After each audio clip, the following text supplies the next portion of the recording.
দেওয়ার মতো।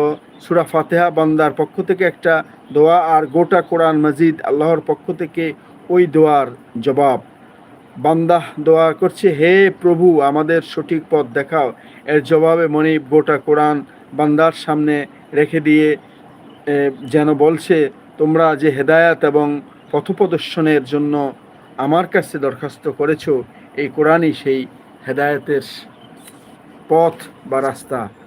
সূরা ফাতিহা সম্পর্কে আরও কতগুলো গুরুত্বপূর্ণ কথা। অংশটু এক, সূরা ফাতিহা শুধু একটি সাধারণ দোয়া নয়, শ্রেষ্ঠতম দোয়া। মানুষের সব চাওয়া বড় চাওয়া এখানে শেখানো হয়েছে। সিরাতুল মুস্তাকিমি, মানুষের পার্থিব লক্ষ্য বিন্দু। এ পথ চলা মানে আল্লাহর নিয়ামতের মাঝে ডুবে থাকা, আল্লাহর গজব এবং গোমরাহি থেকে বেঁচে থাকা। কোরআন ও হাদিসে যত দোয়া শেখানো হয়েছে সবই সূরা ফাতিহার ব্যাখ্যা। এই সূরাটি এমন একটা সামগ্রিক দোয়া যার দ্বারা এতে একসাথে সব কিছু চাওয়া হয়েছে।